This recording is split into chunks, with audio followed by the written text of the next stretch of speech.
नमस्कार साथियों, media map news में आपका स्वागत है। मैं हूं पुरुषोत्तम नवीन। अपने खास कार्यक्रम में आज चर्चा का विषय है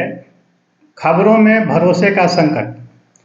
दरअसल उदारीकरण के दौर के बाद बाजार में जिस पूंजी का विस्फोट हुआ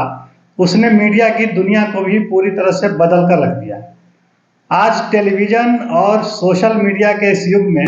हर हाथ में और हर घर तक खबरों की पहुंच है, मीडिया की पहुंच है। लेकिन इसमें एक तरह का घालमेल भी हुआ है। सूचना की क्रांति और सूचना के विस्फोट के इस युग में खबरें सरोकार और एक तरह से कहें कि जनता के प्रति जो एक ईमानदारी का भाव होना चाहिए था, उसमें भी एक तरह का क्षरण हुआ है। वह अपने आप में एक घालमेल की स्थिति में आ गया है। ऐसे में यह जरूरी हो गया है कि हम पीछे मुड़कर देखें, हम यह देखें कि हमसे कहाँ चूक हुई और मीडिया में जो एक सरोकार का पुट था उसकी पुनर्स्थापना कैसे हो, इस पर आज हम चर्चा करेंगे। हमारे साथ चर्चा के लिए दो विशिष्ट मेहमान मौजूद हैं। हमारे साथ होंगे शिवाजी सरकार सर, जिनका जुड़ाव न सिर्फ पत्रकारिता से रहा है बल्कि मीडिया के सबसे बड़े संस्थान में अध्यापन से भी रहा है। हमारे दूसरे मेहमान होंगे professor Pradeep Mathur sir. Mathur sir भी पत्रकारिता की दुनिया से भी जुड़े रहे हैं और अध्यापन की दुनिया से भी जुड़े रहे हैं। तो सबसे पहला सवाल शिवाजी सरकार सर से होगा कि सर, जो यह मीडिया की जो स्थिति बनी है, जिस तरह से सोशल मीडिया का जो विस्फोट हुआ है और इसमें खबरें जिस तरह से पीछे छूट गई हैं, जिस तरह से मीडिया संस्थानों का बर्ताव खबरों के प्रति रहा है, उसको आप किस तरह से देखते हैं? देखिए, खबरों का जो क्राइसिस है, क्राइसिस ऑफ क्रेडिबिलिटी, ये क्रेडिबिलिटी के बारे में हम जमाने से बात करते रहे, पर तब ये था थोड़ी सी बात होती थी तो करेक्शंस के भी चांसेस होते थे, क्योंकि उस वक्त जो था खबर सिर्फ पैसे के लिए नहीं होता था। एडवर्टाइजमेंट का अपना एक असर था, पर सब कुछ एडवर्टाइजिंग नहीं होता था और ये एडवर्टाइजर्स भी समझते थे अगर खबर नहीं होगा तो कोई विज्ञापन भी नहीं देखेगा। अब जो है वो चीज ठीक पलट गई है। अब जो है, जो बाजार में जो कंपनियां हैं, जो दुकानदार हैं, उन्होंने सारा कुछ जो है कई तरीके से उन्होंने इसको कब्जा कर लिया और वो कब्जा करने के साथ साथ जो है प्रॉफिट जो है वो सबसे ज्यादा इंपॉर्टेंट हो गया है। और प्रॉफिट के आगे जनता, पहले हम जनता के हित की बात सोचते थे, अब जनता के हित की बात कोई नहीं करता है, उनके अपने जेब के हित की बात कैसे हो ये होती है। तब उनकी कोशिश ये भी होती है, जो मीडिया ऑर्गेनाइजेशंस हैं, चाहे प्रेस हो, चाहे टेलीविजन हो, चाहे रेडियो हो, उन पर उनका कैसे दबदबा रहे और उनकी बात कैसे आगे होती रहे। पहले जो कॉर्पोरेट थे वो सीधे सीधे अखबारों की दुनिया में नहीं रहते थे, वो सपोर्ट करते थे, फाइनेंशियली देते थे, सारी चीजें करते थे, पर संपादक जो है वो कोई प्रोफेशनल होता था, एडिटर होता था और वो सारी चीजों को चलाता था। क्रमशः जो है ये चीजें जब खत्म हुई और विज्ञापन की दुनिया और पैसे का जो दबाव है और दबदबा है ये जब बढ़ने लगा, तो हम देखने लगे कि जो खबर आती है उसमें सिर्फ बड़ी बड़ी जो दुकानें हैं वही नहीं, बड़ी जो सरकारें हैं और छोटी छोटी जो सरकारें हैं अलग अलग राज्यों की, हर कोई इसलिए की कोशिश रहती है कि उनका अपना इंटरेस्ट जो है वो तो दिखे, उनकी गड़बड़ियां ना दिखे और जनता, जिसके वजह से सारी खबर होती है, और जनता जो है, खबर अगर जनता ना हो तो नहीं होती है। इसीलिए पहले एक सामान्य जो है एक स्लोगान था न्यूज मीडिया का कि news is something that someone somewhere conceives, everything else is advertising. यानी कि खबर वही है जो कोई छुपा रहा हो, बाकी सब विज्ञापन है। आज फिर उसका उल्टा हो गया है, खबर वही है जो विज्ञापन दाता दिखाना चाहता है, बाकी सब जो है कूड़ेदान में चला जा रहा है। यहीं से जो है क्राइसिस ऑफ क्रेडिबिलिटी की बात कर रहे हैं, वो यहीं से आता है क्योंकि रीडर जो है, व्यूअर जो है, लिसनर जो है उन चीजों को समझता है कि अब हमें जो दिया जा रहा है, जो परोसा जा रहा है, वो खबर नहीं है। हमारा अगला सवाल प्रदीप माथुर साहब से होगा। सर, जिस तरह से सरकार साहब ने बताया कि विश्वसनीयता का जो संकट है वह बिल्कुल एक पूरे माहौल पर तारी है, क्या इसके पीछे आप देखते हैं कि सोशल मीडिया ने जो एक कहें कि उसमें जो विस्फोट की स्थिति आई और सोशल मीडिया का जो एक तरह से उत्थान हुआ, वो चाहे जिस अर्थ में हो, सकारात्मक हो नकारात्मक हो, और उस सोशल मीडिया से मुख्य धारा की मीडिया को एक तरह से कंपटीशन करना पड़ रहा है, क्योंकि सोशल मीडिया काफ़ी लोकप्रिय हो चुका है, भले ही उसमें तमाम तरह की नकारात्मक चीज़ें भी हों। तो क्या जो पूरे सरोकार में जो बदलाव आया, जो खबरें पीछे छूटी, या जो देश हित की बात है वह न हो के निष्पक्ष चीज़ें न हो करके एक खेमे बंदी हुई, उसमें इस सोशल मीडिया के उभार का भी योगदान आप देखते हैं? देखिए, जो विश्वसनीयता के संकट की बात है, ये तो प्रश्न पहले भी उठता था सोशल मीडिया के आने से पहले। सोशल मीडिया तो एक बिल्कुल नई चीज है, इसके आने से पहले भी ये बात होती थी कि मीडिया की क्रेडिबिलिटी है या नहीं है। जो क्रेडिबिलिटी का जो सवाल है, ये सही है कि अलग अलग जो मीडिया चैनल्स हैं उनसे प्रभावित होता है। और जहां तक सोशल मीडिया की बात है, मेरा मानना यह है कि social media is a mixed blessing. इसके लाभ भी है, इसकी हानियां भी हैं। एक तो देखिए, सबसे बड़ी समस्या सोशल मीडिया के साथ यह है कि जब भी आप किसी मीडिया संगठन में काम करने बैठते हैं, तो जो संपादक होता है या उप संपादक होता है, उसका रोल गेटकीपर का होता है। गेटकीपर का मतलब ये होता है कि जो खबर आ रही है, क्या ये आगे भरोसे लायक है या नहीं है। सोशल मीडिया में इस तरह के कोई कॉन्सेप्ट नहीं है। कोई भी आदमी जो है कोई भी चीज जो उस पर डाल सकता है, तो गेटकीपर का कॉन्सेप्ट नहीं है। इससे एक अराजकता की स्थिति आती है। लेकिन एक और जो बात हुई है, जो कि सोशल मीडिया के हाथ में कही जानी चाहिए, वो ये है कि पहले का जो कन्वेंशनल मीडिया था कुछ लोगों के हाथ में था, उसमें पूंजी निवेश होता था, हर आदमी ये कर नहीं सकता था। आज सोशल मीडिया ये है कि कोई भी आदमी बिना कोई पूंजी लगाए कर सकता है।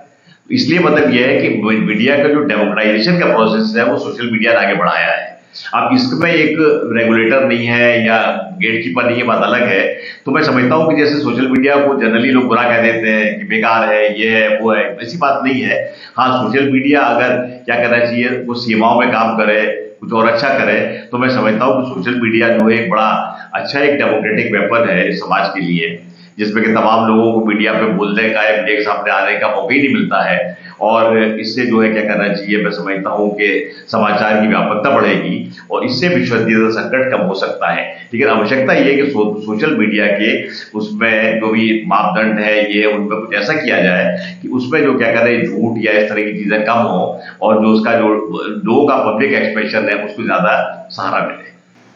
मैं एक बार फिर शिवाजी सरकार का रुख करना चाहूँगा। सर, हम देखते हैं कि जो सत्ता प्रतिष्ठान का रवैया है मीडिया को लेकर के या सोशल मीडिया को लेकर के, और इसमें सभी सत्ता पक्ष, चाहे वो सत्ता में हो या विपक्ष में हो, किसी भी पार्टी के लोग हों, एक तरह की असहिष्णुता का भाव आया है, न सिर्फ सोशल मीडिया को लेकर के बल्कि मीडिया को लेकर के भी, और कई सालों से यह चल रहा है। और यह सिर्फ जो कुछ लोग कहते हैं कि 2014 के बाद का फिनोमिना है, मैं मानता हूं कि नहीं, पहले से ये चीज़ें चल रही थी। तो कई बार ये खबरें देखने में आती हैं कि अगर आपने कुछ ऐसी चीज़ें डाल दी सोशल मीडिया पे या मीडिया पे ही, तो वहाँ की पुलिस आपको ढूंढने लगती है, सरकार आपके पीछे पड़ जाती है। तो इससे दो सवाल है कि सरकारों में जो यह असहिष्णुता का भाव आया है, उसके पीछे का क्या कारण है, पहली बात। दूसरा कि क्या यह स्थिति बन गई है मीडिया में कि बिना खेमे बंदी के आप जीवित नहीं रह सकते, बिना खेमे बंदी के आपका अस्तित्व नहीं बचेगा। क्या जनता में एक तरह की भावना विकसित हुई है कि वह बिल्कुल इस तरफ या उस तरफ ही लोगों को देखना चाहती है? क्या जनता ही खेमे में बट गई है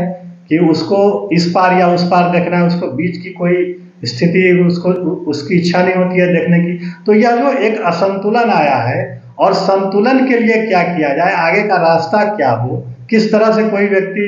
निष्पक्ष पत्रकारिता कर पाए, इस पूरे संदर्भ में आपका क्या मानना है? देखिए, एक चीज है सोशल मीडिया के साथ जो एक लोग कहते हैं, और जिस माधव साहब ने भी कहा कि उसके प्लस माइनस दोनों ही हैं, पर एक जो चीज है कि कई तरह से जो जिसको खबर करके चलाया जा रहा है, वो खबर करके खबर आ रही है। अब वो खबर है या नहीं, ये एक अपने आप में समस्या होगी। और जिसके लिए जो है कई बार जब हम फैक्ट चेक करते हैं तो हम पाते हैं कि कई सोशल साइट्स ऐसे हैं जो किसी न किसी खास वर्ग के द्वारा चलाया जाता है, पॉलिटिकल पार्टीज के द्वारा चलाया जाता है, उनके सपोर्टर्स के द्वारा चलाया जाता है, अलग अलग स्टेट गवर्नमेंट्स के द्वारा चलाया जाता है, और उसके अलावा जो स्टेक होल्डर्स उनके हैं वो इतने बिजनेसेस में बटे हुए हैं, कहां से क्या हो रहा है उसको पकड़ पाना मुश्किल होता है। और फाइनली हम पाते हैं कि जब फैक्ट चेकिंग करते हैं तो लगभग जो है कम से कम नॉर्मल एवरेज जो बहुत सारे जो फिगर्स आते हैं उसके हिसाब से बहुत कम में ले लें तो 20 से 22% खबरें जो है वो फेक होती है। और वो इसलिए होती है कि जनता के माइंडसेट पर दबाव डाला जा सके, चुनाव में फायदा हो, कॉर्पोरेट की प्रॉफिट में फायदा हो और इस तरह की जो भी जो काम कर रहा है वो हो। ये एक जो है सबसे बड़ा खतरा हो गया है सोशल मीडिया के साथ, क्योंकि आम जो आदमी है, आम जो जनता है जो उसको शायद देख रही हो, उसके पास न तो खबर क्या है ये जानता है वो, न खबर को समझने की उसके पास ताकत है। और सोशल मीडिया का इस तरह का जो बेजा इस्तेमाल हो रहा है उसके वजह से हम क्या देख रहे हैं कि हम ये देख रहे हैं कि एक जो है हर पार्टी का, किसी पॉलिटिकल पार्टी ले लीजिए, हर पॉलिटिकल पार्टी के या तो पेड या अनपेड सपोर्टर्स ऐसे तैयार कर दिए गए हैं जो असली खबर जो होती है, असली चीज जो बताए उसके ऊपर इसको कहते हैं ट्रोलिंग करते हैं, उससे गाली गलौज करना और ऐसी ऐसी भाषाओं का प्रयोग करना जो सामान्य रूप से कभी घरों में या बाहर भी नहीं किया जाता था। अब हम देखते हैं एक्स या ट्विटर पे, फेसबुक पे, व्हाट्सएप पे, इंस्टाग्राम पे हर तरह के जो वल्गर से वल्गर वर्ड्स है उसका इस्तेमाल किया जाता है।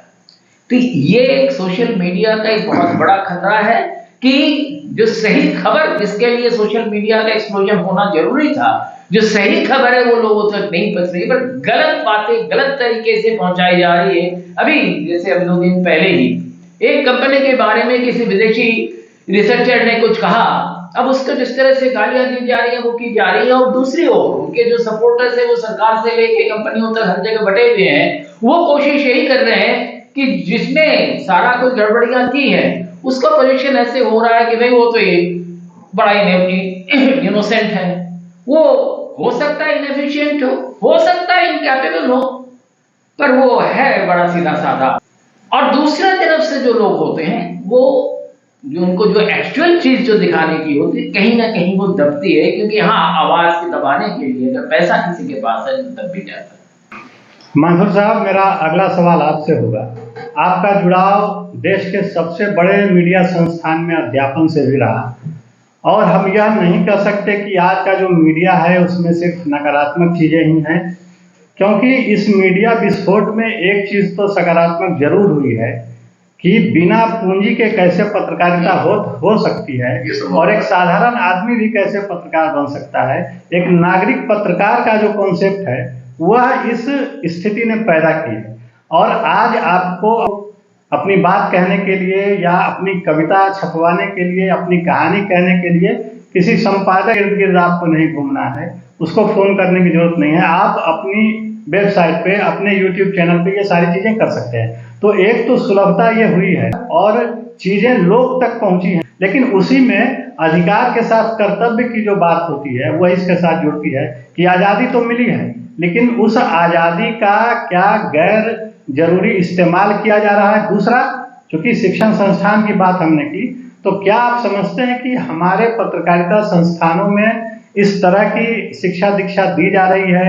या क्या उसमें कोई कमी है, या क्या इस तरह की बात हो रही है कि वहां से जो पत्रकार निकल रहे हैं उनका वे कहीं ना कहीं किसी न किसी खेमे से जुड़ जा रहे हैं, एक तरह की खेमे बंदी का शिकार हो जा रहे हैं। तो क्या इस पूरी समस्या का, उसमें सकारात्मकता भी है नकारात्मकता भी है, लेकिन अगर इसे एक समस्या के रूप में देखें जो सरोकार न होने वाली बात है उसको लेकर के, तो क्या इस पूरी समस्या का कोई सिरा पत्रकारिता संस्थानों से भी जुड़ता है? मुझे बड़े दुख के साथ ये कहना पड़ता है कि पत्रकारिता शिक्षा में हम कुछ भी ऐसा नहीं पढ़ा पाए जिससे कि जो पत्रकार निकले वो समाज के प्रति अपना एक उत्तरदायित्व प्रतिबद्धता रखे। अभी कल परसों एक मीटिंग थी, मैं एक बैठा था एक संस्थान की कमेटी पे, उसमें मैंने कहा कि मैं काफी समय तक पत्रकारिता पढ़ाने के बाद तमाम करीब लगभग 40 विश्वविद्यालय और बड़े संस्थानों के साथ जुड़ा रहा मीडिया शिक्षा के बारे में। मैं समझता था कि मैंने बहुत बड़ा योगदान किया है पत्रकारिता शिक्षा में, पत्रकारिता में। लेकिन पिछले वर्षों में जैसा हुआ, मुझे ऐसा लगा कि मैंने पत्रकार नहीं पैदा किए, मैंने सिर्फ टेक्नीशियंस पैदा किए। जो कि अच्छे एडिटर थे, रिपोर्टर थे, मैं उनके अंदर वो वाली स्पिरिट ला पाया जो कि पत्रकारिता का मूल है, जिसकी वजह से हम और शिवाजी सरकार जैसे लोग जो हैं और सब जो नौकरियों का मोह छोड़ करके पत्रकारिता में आए, क्योंकि हमें था कि पत्रकारिता का आदर्श है जो कि समाज के कमजोर गरीब वर्गों को आगे बढ़ाने में सहायक है। लेकिन जो पत्रकारिता शिक्षा आई और जो पत्रकारिता का रूप आया, उसमें उसकी भावना हम जो है उसको नहीं कर पाए। जैसा भी सरकार साहब ने बताया, वेस्टेड इंटरेस्ट ने, निहित स्वार्थों ने पत्रकारिता को इस तरह कर लिया है कि पत्रकारिता जो है उनके हाथ की उनकी उसमें कैदी बन के रह गई है, मतलब, और ये बहुत बड़ी बात है।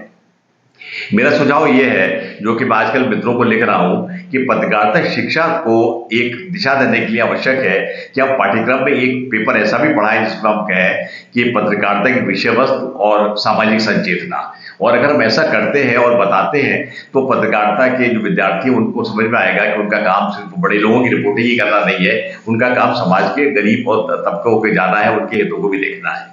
यहाँ पे एक छोटी सी आपको बात बताता हूँ कि जब मैं अंग्रेजी पत्रकारिता का वो था अध्यक्ष था, विभाग का अध्यक्ष था, तो हम लोग बच्चों से एक प्रोजेक्ट रिपोर्ट्स करवाते थे कुछ नंबर की। तो प्रोजेक्ट रिपोर्ट के लिए बच्चों को भेजना पड़ता था।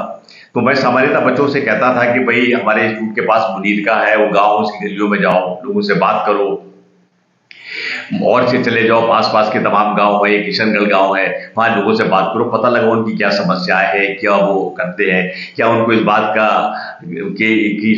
संज्ञानित है इस बात पे कि मीडिया जो उनकी आवाज को उठा सकता है। तो जब बच्चों को मैं कहता था तो बच्चे जो बड़े थोड़े नाराज भी होते थे, बड़बड़ाते भी थे, और जाके कहते थे कि हम तो समझते थे सर हमको पार्लियामेंट भेजेंगे, मिनिस्ट्री से भेजेंगे, कहीं अच्छे बड़े फंक्शन के लिए फाइव स्टार भेजेंगे, उन्होंने कहाँ भेज दिया, ये है वो है। खैर उनको जाना पड़ता था क्योंकि उनको ये होता था। जब साल का सत्र समाप्त हो जाता था और हम लोगों का कन्वोकेशन होता था, उसमें मैं बच्चों से कहा जाता था भाई तुम अपने संस्मरण बताओ तुम्हारे क्या है, तो बच्चे कहते थे कि वो जो हमको गलियों भेजा सर ने, वहां भेजा, उसी से हमने असली पत्रकारिता सीखी, मतलब, and they were very appreciative of it. तो मैं आपसे कहना चाहता हूं कि चाहे पत्रकारिता शिक्षा हो, चाहे एक सामान्य संपादक हो, जब तक ये वो एक रिपोर्टर को या एक अपने स्टार्ट करने वाले को समाज की वास्तविकता से नहीं जोड़ता, ग्राउंड रियलिटी से नहीं जोड़ता, उसको बताता नहीं कि समाज का जो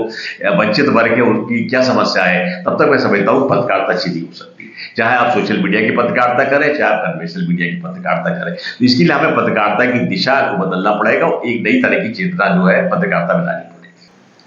जैसा कि माथुर साहब ने बताया कि किस तरह से निहित स्वार्थों ने पत्रकारिता को प्रभावित किया है, और पत्रकारिता की जो जड़ है, जो शिक्षण संस्थान है, वहाँ किस तरह की कमियां हैं और कैसे उससे हम निजात पा सकते हैं। हमारा अगला सवाल इसी से जुड़ा होगा शिवाजी सरकार साहब से कि सर बहुत संक्षेप में बताएं, अब हम लोग कार्यक्रम के अंत में पहुंच चुके हैं, कि आगे का रास्ता क्या हो। एक ट्रेनिंग के स्तर पर भी, मानसिकता के स्तर पर भी, सरकार पक्ष विपक्ष पूरे समाज के स्तर पर, आखिर इस सोशल मीडिया का की जो क्रांति है, उसका विस्फोट है, ये पूरा जो गर्दो गुबार है, इसमें से कैसे हम समुद्र में से मोती चुन लें, उसकी ट्रेनिंग पत्रकारों को कैसे दी जाए, उसकी ट्रेनिंग समाज को कैसे हो कि वह सार्थक चीजें ही उसमें देखे समझे, और सत्ता पक्ष को या विपक्ष को भी कैसे एक तरह की उसमें सहिष्णुता का भाव जगे, सारी चीजें सुनने का उसमें मादा हो, अपनी आलोचना सुनने का भी मादा हो। इन तमाम चीजों पर बहुत संक्षेप में आपसे जानना चाहेंगे। पहले सत्ता पक्ष हो या विपक्ष, अखबारों में कोई खबर छपती थी तो उसको गंभीरता से लेते थे। अब सत्ता पक्ष हो या विपक्ष, क्योंकि अब हर राज्य में अलग अलग सरकारें हैं, अगर वो उनको सूट करता है तो वाहवाही लूट लेते हैं, और नहीं तो ये कहते हैं विपक्ष ने इसको प्लांट कराया है, और पत्रकार जो है उनसे मिला हुआ है। ये एक स्टैंडर्ड जो है फॉर्मेट हो गया है। हाथरस के जो इंसिडेंट हुआ रेप का, उसमें देख लीजिए, उन्नाव का देख लीजिए, आज कलकत्ते का देख लीजिए, कोई ऐसे इंसिडेंट जो क्राइम हो रहा है। कलकत्ता में जो अग्निवीर सिपाही लगाए गए हैं, उसकी वजह से जो जिस तरह से अभी ये जो लेटेस्ट जो आरजीकर हॉस्पिटल में जो क्राइम हुआ, उसके ऊपर पॉलिटिसाइज करना ज्यादा जरूरी लोग समझते हैं, पर अग्निवीर कॉप्स जो जहां मर्जी घुस के जो मर्जी कर रहा है उसके बारे में कोई नहीं बात कर रहा है।